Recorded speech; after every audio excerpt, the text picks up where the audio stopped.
everybody! Welcome sa aking vlog and I'm going to give you update sa aming mga tinanim dito sa aming garden. And we're actually watering the plants kasi medyo papunta na tayo ng summer season and madaling mag-dry ang lupa. Tapos yung mga tanim, kawawa naman. So, nalalanta. So, it's just giving you a quick lang background kung ano na mga nangyari sa mga tinanim namin noong November, December. So, let me start with my sili. Alright guys, so eto, nagkaroon ako ng vlog nitong sili natin na nilagay natin sa paso sa garden pot. So, I have a couple of sili dito sa area. So, eto yung mga nakapaso. Mga nakapaso ko yan. Ayan. Meron pa dito sa isang side. Medyo matataas na itong mga nandito. Kasi ito yung mga nauna. Actually, ito yung mga na vlog ko na 5. Oh, pakita ko lang sa inyo. Ayan. It's starting to have flowers. Yan. Yan yung mga sili namin. And then, meron pa kami dito sa ibang side. Okay, eto sa isang side na to. Ito yung talaga yung pinakauna dito. Tinanim to ng aking hubby. Ayan. So, nakapatubo siya directly dun sa lupa. Samantalang ako nag-transplant pa ako. So, eto yon. Yan, malalaki na siya. Ayan. Magkaiba sila for sure. So, eto, malalaki ang dahon. And ito, maliliit. So, we will see pag nagbunga na yan. Yan. So, tingnan pa natin yung ibang area. Oops, eto guys, eto yung isang area ng mga sili. Uy, medyo madamo. Hindi ko pala siya nalinis today. So, we'll try it. Cleaning it next time. Ayan. Medyo hindi mo nakilala kung alin dyan yung sili natin. But definitely, etong dalawang to, may sili yan. Okay, let's check more for other area ng sili kung saan kami nagtanim. Alright, here naman guys, these are the 3 other remaining sili. Ayan, nasa ilalim siya ng passion fruit namin. So, pakita ko lang din sa inyo. Ayan, ito na yung passion fruit namin. So, we actually have 3. So, they're starting to climb now. Ayan, so, meron na rin siyang bahay-bahay dito. Tapos, underneath naman ito is mga mani. And on this part here, eto naman guys, these are upo. So, meron na rin kaming upo. Tapos, eto na yung bago naming kamatis. Ingrow. Medyo malaki na. Ayan. Pero hindi siya ganun kadami ang bunga. Paisa-isa lang. Meron doon malaki, oh. So, testing muna. So, medyo nagka-cur. Kailangan tayo mag-spray. Mag-spray ako mamaya ng organic pesticides.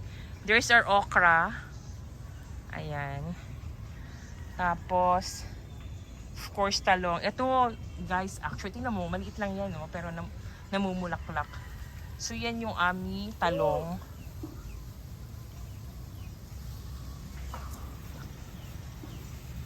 Ayan, so dilig-dilig sa mga fruit-bearing trees. And here guys, these are, ipakita ko lang sa inyo itong radish natin. Ayan, they're starting to actually have, ayan, kita ba? May laman na siya guys, ayan, may puti doon, no? They're starting to have fruit. Yan. Here naman guys, on this part are our pipino. So, nakapag-harvest na kami dito ng 2 pipino. So, eto meron kami ngayon. Look at that. It's a white cucumber. In fact, 2 yan. Meron pa dun sa unahan. So, kukunin namin yan. Kukunin ni Habi mamaya yan kasi spiky yung dahon. Ayan. Very nice. Okay? Tapos, of course, here guys, etong area, parang nalat ko siyang pechay. Pechay ang area na to. So, ayan, may mga maliliit na akong naitanim kasi yung mga malalaki na harvest na siya. Tapos, merong portion dito ng kamatis. And, here din, ito naman yung bahay-bahay ng ating patola. Ayan. Here, ayan o, dalawang maliliit na patola.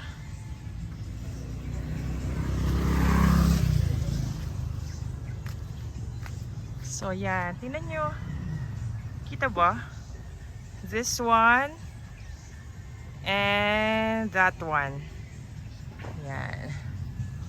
Okay. And, of course, ang pinakamarami talaga ditong tinanim namin is sitaw. Ayan, bush sitaw. So, mura na siyang forest sa dami. Ayan, guys. Ayan. So, mag-harvest ako ng sitaw na yung ano. Mag-harvest ako ng sitaw na ganito, oh. Kasi yung seeds niya, nakakain yan. Yan. So, ilulutuin namin. So, yan yun.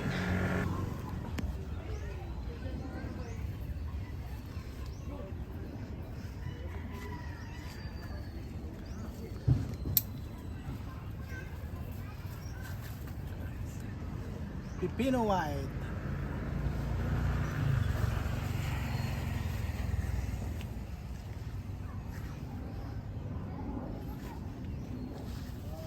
Ano? Bang klaseng pipino to? Meron siyang ano? Tinik-tinik. Ayan, no? Napakaganda, oh. Meron siyang ano, yung ganito, oh. Tinik-tinik. Ngayon lang ako nakakita ng ganito na pipino.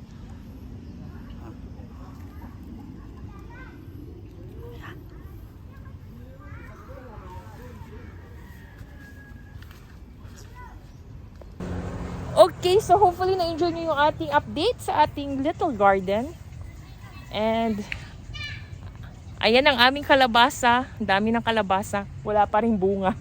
Pero ano pa rin siya, big help pa rin siya kasi nagkakaroon siya ng maraming bulaklak. Nauulam ang bulaklak, di ba? So we're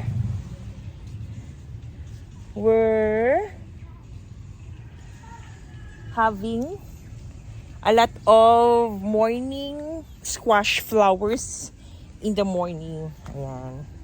So, marami na rin kaming mga naigulay.